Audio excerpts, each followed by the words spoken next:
Passport size photo അതുപോലെ തന്നെ album ഫോട്ടോസും പ്രിന്റ് ചെയ്യാൻ കഴിയുന്ന ഇത്തരത്തിലുള്ളൊരു ഫോട്ടോ പ്രിന്റിംഗ് മെഷീൻ നമുക്ക് എല്ലാ സൂപ്പർ മാർക്കറ്റിലും കാണാൻ കഴിയും. ഇനി ഒരു ഫോട്ടോ പ്രിന്റിംഗ് മെഷീൻ ഉപയോഗിച്ചുകൊണ്ട് നമുക്ക് സിമ്പിളായിട്ടൊരു ഫോട്ടോ എങ്ങനെ പ്രിന്റ് ചെയ്യാൻ നോക്കാം.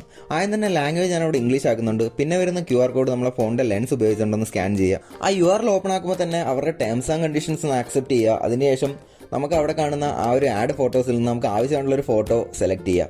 സൈസ് എന്നൊരു പ്രശ്നമാക്കണ്ട, നിങ്ങൾക്ക് ഏത് ഫോട്ടോ വേണമെങ്കിലും സെലക്ട് ചെയ്യാവുന്നതാണ്. ട്രാൻസ്ഫർ കൊടുത്തതിന് ശേഷം നമുക്ക് ആ ഒരു പിൻ കോഡ് സ്ക്രീനിൽ കാണിക്കുന്നത് അതുപോലെ തന്നെ നമ്മുടെ ആ ഒരു ഫോണിലേക്കും കൂടി ഒന്ന് എൻ്റർ ചെയ്ത് കൊടുക്കുക.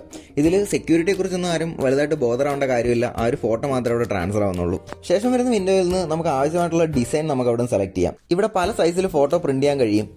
അപ്പോൾ ഓരോ സൈസ് അനുസരിച്ച് അതിൻ്റെ വിലയും മാറും. ഇതിൽ നമുക്ക് ആവശ്യമായിട്ടുള്ള ഡിസൈൻ സെലക്ട് ചെയ്യുക. അതിനുശേഷം വരുന്ന വിൻഡോയിൽ നമുക്ക് അതിൻ്റെ ടെക്സ്റ്റ് വേണമെങ്കിൽ ആഡ് ചെയ്യാം, വേണമെങ്കിൽ നമുക്ക് ഫോട്ടോ മാറ്റാം. ഇത്തരത്തിലുള്ള പല ഓപ്ഷൻസും ഈ മെഷീനിൽ തന്നെ അവൈലബിൾ ആണ്. ഫോട്ടോയും ടെക്സ്റ്റും എല്ലാം ആഡ് ചെയ്ത് കഴിഞ്ഞാൽ അതിനുശേഷം അവിടെ അതിൻ്റെ എമൗണ്ട് കാണിക്കും. ആ ഒരു ടിക്ക് ബോക്സിലൊരു ടിക്ക് കൊടുത്ത് നമ്മളത് ബൈ കൊടുത്തു കഴിഞ്ഞാൽ അടുത്ത് വരുന്ന അവിടുന്ന് ഒരു റെസിപ്റ്റ് ആയിരിക്കും. ഈ ഒരു റെസിപ്റ്റാണ് നമ്മൾ കൗണ്ടറിൽ കാണിച്ച് ബില്ല് അടിക്കേണ്ടത്.